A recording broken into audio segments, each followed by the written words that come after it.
CS योजना के तहत दरभंगा हवाई अड्डे का चयन हुआ। पहले स्पाइस जेट की शुरुआत हुई और स्पाइस जेट के बाद आज एक ऐसा अवसर हुआ कि इंडिगो का भी पहला फ्लाइट आज दरभंगा कलकत्ता से उतरा। और क्योंकि औसतन हम हवाई जहाज़ के कप्तान भी हैं, उड़ाते भी हैं, तो आज एक सुगम एक ऐसा संयोग है कि आज श्री संजय झा जो आपके कैबिनेट मिनिस्टर हैं और स्वयं मैं उस विमान का कप्तान था और इंडिगो का पहला आगमन कलकत्ता से दरभंगा हवाई अड्डे पर हुआ। हमने यहाँ का जो उतरने का तरीका है वो देश में बहुत कम स्थान पर है, उसे RNP अप्रोच कहते हैं। इसका मतलब है जहाज़ सैटेलाइट से बात करता है और ज़मीन के किसी उपकरण का उपयोग नहीं होता है। और पहली बार दिशा 10 जो पूरब दिशा में पहली बार हमने उस जहाज़ को उतारा जो दरभंगा के इतिहास में जाएगा। एक अच्छा प्रयास, बहुत संभावना है उत्तर बिहार का ये प्रमुख एयरपोर्ट के विस्तार में। और मैं बधाई देना चाहूँगा यहाँ के स्थानीय सांसद को भी, गोपाल जी का, वो आज नहीं आ पाए, लेकिन विशेष तौर से संजय झा साहब का, जिन्होंने आज इंडिगो की सेवा का यहाँ प्रारंभ बनाया और उस विमान का मैं कप्तान था। आप सबको, इस शहरवासियों को, कि उत्तर बिहार का दरभंगा एक केंद्र बिंदु बनेगा और बन चुका है। और मैं समझता हूं कि इस हवाई यात्रा के बाद ये शुरुआत हो चुकी है। हाँ, आप वर्दी में मैं था, अंदर में वर्दी था, यहाँ उतार के मैं आया। कितने देर का ये? देखिए 50 मिनट का ये यात्रा कलकत्ता से दरभंगा का 50 मिनट का यात्रा था। और हमारे साथ वरिष्ठ कमांडर शैलेश थे।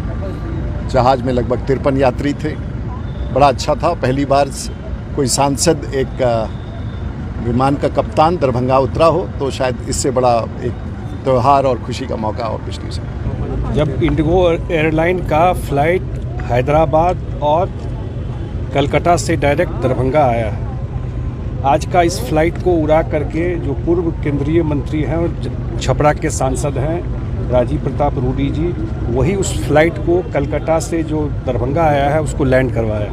मैं भी उस फ्लाइट से कलकत्ता से आया हूँ और मेरे ख्याल से स्पाइस जेट के बाद ये दूसरा एयरलाइन यहाँ पर शुरू हुआ है। इंडिगो देश का सबसे बड़ा एयरलाइन है और आने वाले टाइम में निश्चित रूप से, जो मुझे बता रहे थे वो लोग, अभी जो फ्लाइट जा रही है कलकत्ता, वो पूरा फ्लाइट फुल है उनका। हैदराबाद जो फ्लाइट जा रही है पूरा फ्लाइट फुल है। इसका मतलब, इसका पोटेंशियल इस एयरपोर्ट का देश में एक बहुत ही इम्पॉर्टेंट एयरपोर्ट के रूप में इमर्ज कर रहा है। जहाँ तक इसकी फैसिलिटी की बात है, जब काम शुरू हुआ है तो उसका भी निदान धीरे धीरे हो जाएगा। अभी जो 78 एकड़ ज़मीन बिहार सरकार को एक्वायर करके देना, पहले तो आप लोगों को पता है कि ये लैंड 31 एकड़ का था, लेकिन जैसे ही डिमांड बढ़ता गया, मुख्यमंत्री ने भी इसको लेकर के मीटिंग की थी और मीटिंग में उनका भी सुझाव था और उन्होंने भी आग्रह किया था भारत सरकार से, माननीय जो मंत्री हैं हरदीप सिंह पुरी जी से, कि यहाँ पर कार्गो का भी, एयर एम्बुलेंस का भी और भी पार्किंग मिले और एयरलाइन आए। ये फ़ोन से भी बात किया था और चिट्ठी भी लिखा था। उसी दिशा में काम प्रोग्रेस हो रहा है और लैंड का आवश्यकता इस पर पड़ा है। जो 121 करोड़ रुपया पहले ज़मीन के लिए था, 31 एकड़ के लिए, अब ये करीब 350 करोड़ रुपया हो गया। तब कैबिनेट में जाएगा ये और बिहार सरकार जल्दी ही इसको एक्वायर करने की प्रक्रिया बहुत जल्दी शुरू हो जाएगी। एक बार लैंड एक्वायर हो जाएगा तो आपको इस पे टर्मिनल बिल्डिंग बनना, अन्य फैसिलिटीज, वो थोड़ा समय लगेगा। तब तक जो समस्या है, अभी मैं देख रहा था जल संसाधन का भी कोई इशूज है। जो पूरा रोड अंदर का है 10.5 किलोमीटर, ये वो जल संसाधन का ही बांध है जो एयरपोर्ट के अंदर है।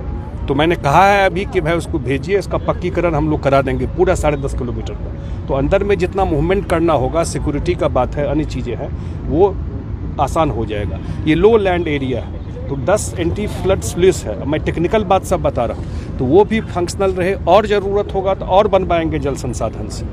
नहीं, जब तक नया एक्वायर करके बिल्डिंग बनने में जो समय तो लगेगा, तब तक ऑल्टरनेट अरेंजमेंट में पार्किंग हो, चाहे जो पैसेंजर को वेटिंग एरिया है, क्योंकि अब एक ही प्लेन का वेटिंग एरिया है, अब प्लेन बढ़ता जा रहा है और डिमांड होता जा रहा है, वो कैसे बढ़े, अन्य सुविधा जो इसमें किया जा सकता है वो